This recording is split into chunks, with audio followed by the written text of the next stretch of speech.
I was 7 the day a $1 bill tried to rewrite my whole life.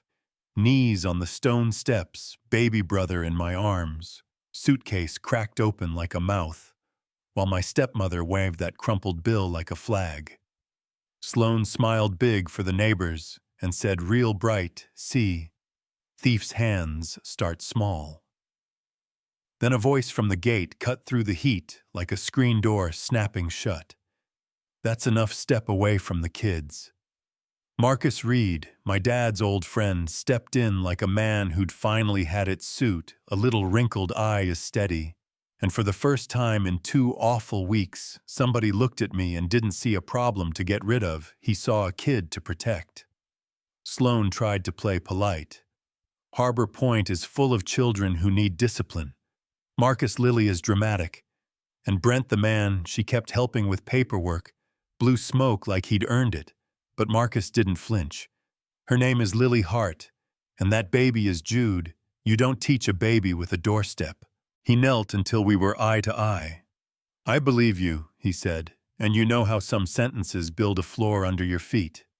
That one did right there on the steps. We left without a fight. You don't argue with a tornado, you get low and you go."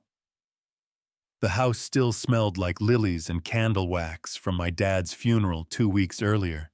We'd put him under the sugar maple behind St. Andrew's heart attack.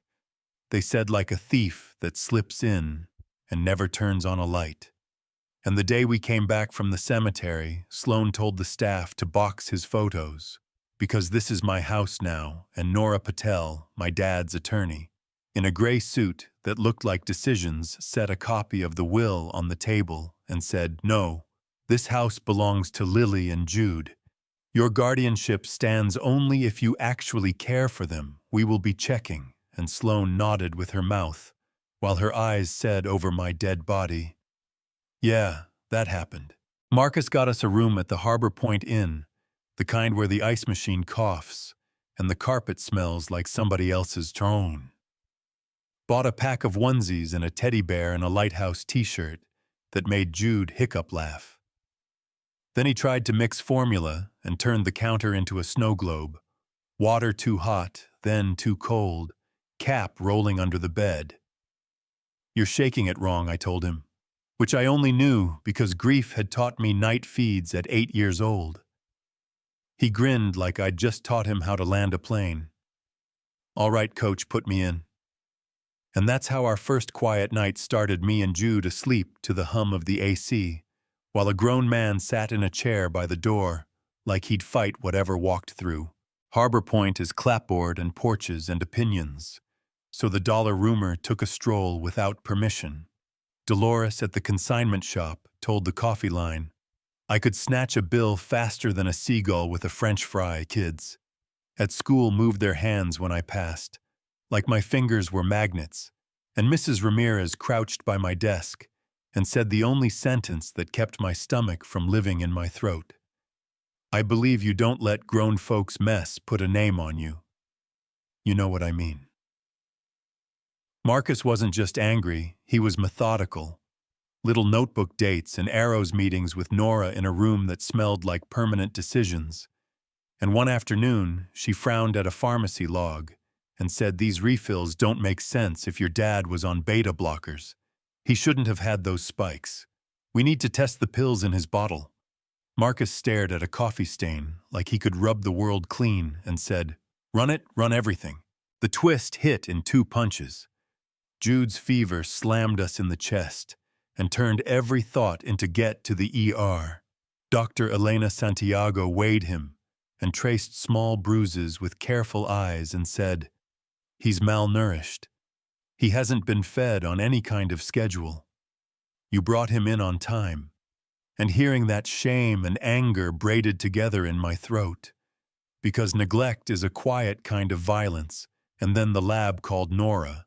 The pills in my dad's bottle didn't match his prescription. The label was right, but the medicine inside was wrong. And the room went still like lightning had just counted to 1 and was thinking about 2. Sloane hired a lawyer, Cassidy Dale Heels, that announced themselves down the courthouse hall, and a voice that called all of this structure As if structure is the word you use when cruelty is done under a vaulted ceiling, Marcus said the word later, like a bad grape. And we both laughed because sometimes you laugh, so you don't kick a mailbox. The preliminary hearing drew half the town. Judge Ellison's patience looked like a thin rope. Cassidy said I was a manipulative kid, and Marcus was bored and needed a cause. Nora never raised her voice. She slid the chain of custody for the bottle across the table and a photo of the wrong tablets next to the prescription on file, then put Dolores on the stand and made her say it out loud. No, she never saw me take a thing. She just repeated what Sloane told her. And after, when my legs were shaking like a wet leaf, Marcus tucked me in close and said, "You don't have to say a word. You're not on trial for how other people misbehave." Brent cracked like old paint in a Route 3 bar with initials carved in the tables. Marcus sat across from him and didn't order a drink. "You think this is about money? It's about whether you want to keep looking in a mirror," and Brent laughed that scared laugh and muttered, "Sloane said she'd handle everything, and now everything's on fire." And a young reporter, Miles Tran, 3 stools down, clicked his recorder at the exact moment Brent said the quiet part. He picked up the refill. He switched the bottle because no one checks the inside if the label looks fine. And the Ledger headline hit the next morning like a fire alarm the whole town could hear. The trial came like winter slow if you're waiting, sudden if you're not ready. Nora laid out the forensics and the transfers that showed Cassidy got paid under table names. Cassidy tried to wear integrity like a coat. She could return later, it didn't fit. Brent took the stand and told the truth, not because he'd suddenly found virtue, but because cornered animals get tired. Sloane called me manipulative and said Marcus had brainwashed me, and I will never forget how her mouth formed the word child, like something you step over, and Nora just raised the nurse's log signature in Sloane's maiden name next to the pickup line the month before my dad died. Careful and careless. Worst kind of dangerous. When the verdict landed, it felt like gravity remembered how to work. Guilty of involuntary manslaughter and abuse of guardianship. The courtroom went so quiet you could hear pens shaking. Cassidy lost her license.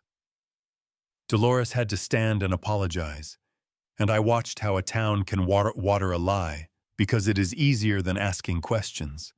And then Sloane snapped, lunged across the aisle with a sound. I hope I never hear again. Deputies caught her before her words could become hands.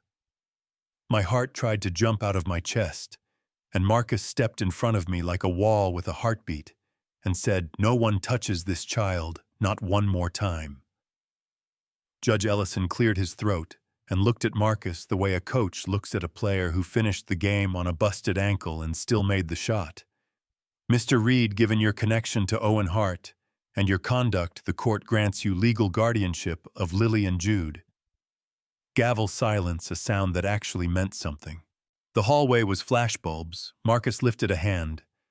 "We'll talk another day. The kids need quiet." Nora ran interference with the practiced elbows of a woman who has pushed through worse. And we drove to a little 2-story on Maple Lane with a fence that needed paint, a porch that could hold secrets without swallowing them, and a bedroom with pale green walls and a box of colored pencils waiting on a desk. Took a risk on the color. Marcus said, "If you hate it, we'll paint in our worst clothes and make a day of it." "It looks like the inside of a leaf," I told him, and he made toast the next morning that set off the smoke alarm loud enough. The neighbor's dog added harmony. "You're even worse than me," I laughed, real laughter this time, not the kind that rattles like a loose window. I drew that night.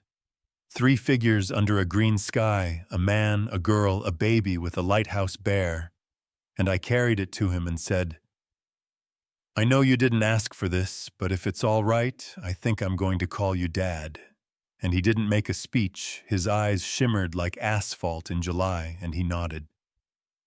"Slow, I don't make promises. I can't keep this one, I can." A week later, an envelope with no return address waited on the kitchen table, 1 line in ruler-straight handwriting. Others want this inheritance, be careful. And I realized stories don't tie themselves with a bow just because a judge signs a paper. There are always people who look at a front door and see a dollar sign. There are always neighbors who love a rumor more than a question, but the lies didn't win. Not the tiny one with a single bill, not the big one in a bottle that should have saved a life. And Harbor Point still talks, yet now they say a man pulled up to a gate and said enough, and a kid refused to let someone else's name stick to her skin.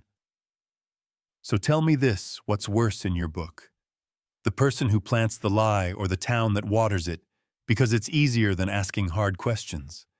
Have you ever seen a small number tell the truth about someone's character? And be honest, if you'd been at the gate that day, would you have spoken up or waited for someone braver to go first? Drop your take in the comments. Tell me where you're watching from, argue if you need to, but keep it human, and if this hits something in you, hit like, subscribe, and send it to the person who needs to hear that. I believe you can be the difference between a doorstep and a home.